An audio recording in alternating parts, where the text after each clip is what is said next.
जय हिंद। फिर से मैं GNTRS क्लासेस में आपका स्वागत है। आइए हम लोग आज समझते हैं। देखिए बोर्ड पर हम लिखे हैं माध्य लिखे हैं, माध्यक लिखे हैं और एक बहुलक लिखे हैं। आज हम लोग थ्योरी टाइप पर पढ़ते हैं, आपको थ्योरी ही बता देंगे, उससे आपको मैथ बनने लगेगा। माध्य, माध्यिका, बहुलक हम आपको विश्वास के साथ और बहुत उम्मीद के साथ कहते हैं कि आपको एक बार पढ़ाने के बाद पूरी तरह से समझ में आएगा और आपको पेपर में देखने के लिए क्वेश्चन मिलेगा। देखिए ऐसे तो माध्य एक होता है, माध्य बराबर में होता है प्रेक्षणों का योग, प्रेक्षणों का योग बटा में प्रेक्षणों की कुल संख्या, प्रेक्षणों की कुल संख्या। इसका मतलब होता है प्रेक्षणों का योग बटा में प्रेक्षणों की कुल संख्या। मतलब जितनी संख्या, जैसे मैं आपको एग्जाम्पल देकर के समझाते हैं, 10, 15, 25 का माध्य बताएं। तो हम माध्य बराबर फार्मूला कहता है कि जितनी संख्या दिया हुआ है, हम स्पष्ट भाषा में जितनी संख्या दिया हुआ है उसको आपको योग कर लेना है, जोड़ लेना है और जितनी संख्या है उससे भागा देना है। सभी संख्या का योग करना। माध्य बराबर बोलता है प्रेक्षणों का योग, तो सबका योग कर लीजिए। तो 10 प्लस में 15 प्लस में 25 हो जाएगा, बट्टा बोलता है कि जय को संख्या ओकरा से भागा दे दीजिए। तो क्या संख्या, 3 संख्या, तो 3 से भागा दे दीजिए। 25 और 15 जोड़िएगा तो हो जाएगा आपको 40, 40 और 10 हो जाएगा 50 और बटा में हो जाएगा 3, 50 बटा में 3 यानी कि 16। 3 से भागा दीजिएगा तो ये हो जाएगा 16 की 48, 2 बचेगा 16.6 कुछ समथिंग आ जाएगा। माध्य बताइए, तो माध्य कितना मिल जाएगा, तो 16.6 मिल जाएगा। माध्य बताइए कितना मिलेगा, तो 16.6 मिलेगा। माध्य बताइए तो कितना मिल जाएगा, 16.6 मिल जाएगा। माध्य बताइए कितना हो जाएगा, 16.6 मिल जाएगा। ये तो सर सिंपल में माध्य है। माध्य निकालने का ये आपको 1 नंबर में प्रश्न पूछेगा, लेकिन हमको 1 नंबर से प्रश्न से लेकर के हमको कम से कम 5 नंबर तक प्रश्न को कवर करना है। अब यहाँ से देखिएगा माध्य बराबर 10, 15, ये आपको बिल्कुल समझ में आ गया होगा। अच्छा, अगर कभी कभी जो है 10th के एग्जाम में कभी कभी दे देता है 10 तथा 15 का माध्य बताए, अकबकाना नहीं है, वही फार्मूला लगा देना। 10 तथा 15 का माध्य बताएं तो देखिए ना, यो सब संख्या का योग, बोले थे कि संख्या का योग करना है। 10 तथा यहाँ पर देखिए 15 प्लस में 15 कितना हो जाएगा, 30। देखिए ना आपस जोड़िए, 15 प्लस में 15 कै गो संख्या, 2 गो संख्या है। माध्य बराबर कै संख्या, 2 संख्या, 15 15 30, 30 में 2 से भागा दे देंगे तो कितना आ जाएगा, माध्य 15। माध्य कितना आ जाएगा, 15। माध्य कितना आ जाएगा, 15। ये आपको 1 नंबर में प्रश्न पूछेगा, ठीक है। अब देखिए 1 नंबर हुआ प्रश्न, हम आपको कंप्लीट कराते चल रहे हैं, ठीक है। अब देखिए सीधे हम माध्यिका पर चलते हैं, माध्यक पर चलते हैं। माध्यक पर तो माध्यक 1 नंबर प्रश्न में कैसे पूछेगा, देखिए आपको एकदम क्लियर कट में बताते हैं। आपको 1 नंबर का पहले हम प्रश्न करवा रहे हैं आपको। जैसे में दे देगा आपको 1 दे देगा, 6 दे देगा, 5 दे देगा या 2 दे देगा और 1 दे देगा, 7 दे देगा। कहेगा कि माध्यक बताइए। तो कैसे निकालिएगा कि माध्यक कैसे होता है, माध्यक कैसे निकालिएगा कि माध्यक कैसे होता है, तो ध्यानपूर्वक देखिएगा। पहले हम बढ़ते क्रम या घटते क्रम में सजा लेंगे। पहले हम बढ़ते क्रम या घटते क्रम में सजा लेंगे हम, ठीक है। पहले बढ़ते क्रम या घटते क्रम में हम सजा लेंगे। तो सजाइए इसको, बढ़ते क्रम में हम सजा लेते हैं, ठीक है। बढ़ते क्रम में सजाएंगे तो देखिए ना, सबसे छोटा से लिखते हैं। या छोटा कौन है, 1 हो जाएगा, एक बाद 2 हो जाएगा, एक बाद 5 हो जाएगा, एक बाद 6 हो जाएगा, एक बाद 7 हो जाएगा। होगा कि नहीं होगा, होगा। अब ध्यान से देखिए, अब इसमें क्या करना है, आपको देखना है कि सम है या विषम, सम है या विषम। ध्यान से देखिए ना, गिनिए 1 2 3 4 5। विषम है तो आसान है, 2 को इधर से छाट दीजिए, 2 को इधर से छाट दीजिए। बीच वाली ही संख्या माध्यक कहलाएगा, बीच वाली ही संख्या माध्यक कहलाएगा। माध्यक कितना मिल गया, तो माध्यक 5 मिल गया। माध्यक कितना मिल गया, तो माध्यक 5 मिल गया। लेकिन गड़बड़ कब होता है, ध्यान से देखिएगा, गड़बड़ कब होता है, जब हम यहाँ 7 हटा दें, 7 को हटा दे। अब देखिए, अब अपने से देखिए, बढ़ते क्रम से चलिए, 1 हो गया, 2 हो गया, 5 हो गया और 6 हो गया। अब ध्यान से देखिएगा 4 हो गया, यानी कि सम आ गया। यहाँ पर गड़बड़ होता है। अब देखिए ध्यान से ना, अब इधर से 2 को छाटिएगा, इधर से 2 को, तो बीच में कुछ बचबे नहीं करेगा। तो माध्यक आएगा कहाँ से भाई, तब नहीं आएगा। तो देखिएगा ध्यान से, 1 को इधर से छाटिए, 1 को इधर से छाटिए, बीच में कै को बच गया, 2 को, तो दोनों को जोड़ लीजिए और 2 से भाग कर दीजिएगा। दोनों को जोड़ लीजिए, 2 से भाग कर दीजिएगा। 7 प्लस में, यहाँ देखिए 5 प्लस में 2, सॉरी 5 प्लस में 2 कितना हो जाएगा 7 बटा में 2 भागा दीजिएगा तो कितना मिल जाएगा 2 3 6 और 2 5 10, यानी कि 3.5 मिल जाएगा। माध्यिका बताइए तो 3.5 मिल जाएगा। आपको हम एक एक नंबर से प्रश्न आपको कंप्लीट कराते चल रहे हैं, ठीक है। आप चलिए सीधे बहुलक पे चलते हैं, इससे बेसी वो नहीं पूछ सकता बिहार बोर्ड। अब देखिए बहुलक पे चलते हैं। बहुलक कहता है कि जिसकी बारंबारता ज्यादा, जिसकी बारंबारता ज्यादा हो, जिसकी बारंबारता ज्यादा हो। अच्छा बहुलक होता क्या चीज, देखिए आपको हम समझाने का प्रयास करें। 1 6 9 1 3 5 1 6 1 8 कहेगा कि बहुलक बताइए, बहुलक बताइए। तो कैसे निकालिएगा बहुलक, तो हम आपको क्या बताएं, जिसकी बारंबारता ज्यादा वही क्या कहलाता है बहुलक। तो देखिएगा कि कौन ज्यादा बार आया है।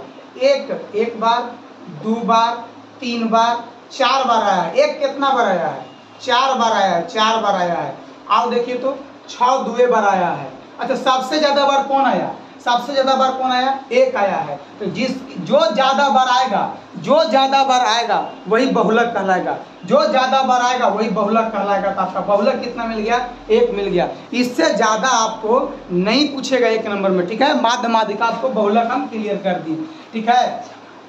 अब देखिए थोड़ा सा लॉन्ग वाला में हम लोग थोड़ा सा ध्यान देते हैं। माध्य बराबर, तो माध्य बराबर में सिग्मा fi xi बटा में सिग्मा fx। अब ध्यान से देखिएगा, यह माध्य बराबर फार्मूला है, निकलता कैसे वो हम ध्यान से देखेंगे। जैसे और माध्यिका बराबर में फार्मूला पहले समझ लेते हैं, तब फिर एक दूरी हम लोग समझ लेंगे, ठीक है। माध्यिका बराबर में फार्मूला हम लोग समझ लेते हैं। माध्यिका बराबर में हम लोग फार्मूला समझ, देखिए इसमें आपको माध्य भी पढ़ना है, माध्यिका भी पढ़ना है और बहुलक भी पढ़ना है, ठीक है। माध्यिका बराबर फार्मूला होता है lower limit plus n/2 minus में CF बटा में 2F और इंटू में हो जाता है H। माध्यक बराबर यही फार्मूला होता है, माध्यक बराबर यही फार्मूला होता है। एक बार हम कंफर्म कर लेते हैं, ठीक है। एक बार हम कंफर्म कर लेते हैं, यही फार्मूला होता है कि दूसरा फार्मूला होता है 2F नहीं होता, यहाँ पर F होता है, सॉरी यहाँ पर F होता है। लोअर लिमिट प्लस में n/2 माइनस में CF इंटू में H। अच्छा एक काची होता है, ये क्या होता है पहले हम समझेंगे, एक एक समझ लेंगे, ठीक है। पहले बहुलक बराबर भी लिख लेते हैं, ठीक है, एक बाद हम समझा देंगे। बहुलक बराबर भी lower limit plus F1 minus में F1 माइनस में F0 बटा में 2F1 माइनस में F0 माइनस में F2 और इंटू में होता है H। ये हो गया बहुलक बराबर फार्मूला, यहाँ मेन समझना है हमको, क्या समझना है मेन, तो हमको समझना है कि F मतलब क्या होता है, लोअर लिमिट बोल रहे हैं सो क्या होता है, आप H लिख रहे हैं से क्या होता है, हम पारा पारी समझ लेते हैं, ठीक है।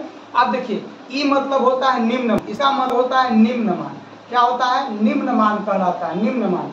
लोअर लिमिट बराबर n मतलब क्या होता है, संख्या, n मतलब क्या होता है संख्या। अब CF भी हम आपको बता देंगे, H भी बता देंगे, F भी बता देंगे। पारा हम लोग समझ लेते हैं, ठीक है। पहले हम लोग माध्य से समझते हैं, क्लियर करते चलेंगे हम लोग माध्य से। जैसे में हम ले लें कि 0 से 5 से 10, 10 से 15, अब 15 से 20, अब 20 से 25, बस इतना ही। इसको चर मान बोलेंगे, चर मान लिखेंगे, ठीक है। ऐसे हम आपको बताते हैं, थोड़ा सा लंबा हो तो कोई दिक्कत की बात नहीं है। ऐसे यहाँ पर हम बारंबार इसको फ्रीक्वेंसी बोलते, ठीक है। आप देखिए बारंबारता नीचे में भी ऐसे बना देते हैं, इसको योग बोलते हैं, ठीक है। बारंबारता यहाँ पर हो गया। इसके बाद यहाँ पर हो जाएगा, देखिए बारंबारता हम लिख देते हैं 3 5 2 4 1, ठीक है, यहाँ पर हो गया, क्या है। इसके बाद हम लोग निकालते हैं मध्यमान निकालेंगे, यहाँ पर मध्यमान निकालेंगे। मध्यमान कैसे निकलेगा भाई, तो मध्यमान इसको जोड़ते हैं, ठीक है, इसको जोड़ते हैं, एक मिनट, इसको पॉइंट में पहले ही आपको कर देंगे, समझ में नहीं आएगा, इसलिए थोड़ा सा हम इसको अति कर देते हैं, इरेज करके दूसरा हम लिखते हैं यहाँ पर। आपको पॉइंट में शुरू में कर देंगे तो नहीं समझ में आएगा। यहाँ पर कर देते हैं 2 से 4,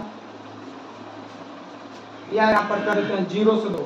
आसान से पहले समझा देते हैं 0 से 2, 2 से 4, 4 से 6, 6 से 8, अब 8 से 10।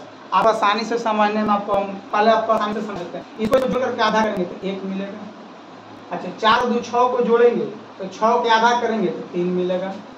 6 4 10, 10 के आधा करेंगे 5 मिलेगा। 8 6 14, 14 के आधा करेंगे 7 मिलेगा। 10 और 8 18, 18 के आधा करेंगे 9 मिलेगा। ये आपको मध्यमान निकाल लेना है, मध्यमान निकाल लेना है, ठीक है, मध्यमान निकाल लेना है, मध्यमान, ठीक है। इसके बाद क्या करेंगे, x1 मान लीजिए इसको, ठीक है, इसको x1 मान लीजिए। तो आप इन लोग दोनों में गुना करेंगे, 3 एकाई 3, 5 3 15, 5 दूना 10, 7 4 28, अच्छा बढ़िया से लिख देते हैं 28, अच्छा 9 एकाई 9, इतना आपको कर लेना है। इसको क्या बोलेंगे, तो fi xi, f1 लिख लीजिए यहाँ, fi xi इसको बोलेंगे। अब यहाँ पर योग का डाटा आपको करना, इसको जोड़ लेना है, इसको जोड़ लेना है। 5 3 8, 8 2 10, 10 4 14, 14 हो जाएगा आपको 15, ठीक है, इसको जोड़ लीजिए। 15 3 18, 18 10 28, 28 और 28 हो जाएगा 56, और 56 और 9 कितना हो जाएगा, 9 6 15, 56 और 9 हो जाएगा 65, 56 और 9 हो जाएगा 65। फिर से एक बार जोड़ते हैं, 15 3 18, 18 10 28, 28 28 56, और 56 और 9 हो जाएगा 9 6 15 65, ठीक है। अब आपको क्या करना है, अब हम लोग माध्य बराबर फार्मूला लगाएंगे। अभी हम लोग सीखे थे सिग्मा fi xi बटा में सिग्मा fx। आप ध्यान से देखिएगा, एक बार कंफर्म कर लेते हैं फार्मूला सही लिख रहे हैं ना, कि गलत नहीं है लिख रहे। एक मिनट रुक जाइए थोड़ा सा, हाँ ठीक है, उससे कोई दिक्कत नहीं। देखिएगा, इसको जोड़े थे कितना मिला था, 65 मिला था, और इसको जो कितना मिला था 15 मिला था। अगर काट रहा था काटी नहीं तो पॉइंट में जाएगा, 15 से काटेगा, 15 के 15 35, 45 चौके 60, 4 बार में 5 बचा, 5 बचा तो पॉइंट दीजिएगा, यहाँ पॉइंट दीजिएगा तो कितना हो जाएगा, आप अपने से सोचिए, 15 चौके 60, सॉरी 15 चौके 60, 5 बचा था, पॉइंट देंगे 50 हो जाएगा, 15 दिया 45, 45, 5 बचा, फिर 4.3 मान के चलिए समथिंग। माध्य कितना मिला, तो माध्य मिल गया 4.3।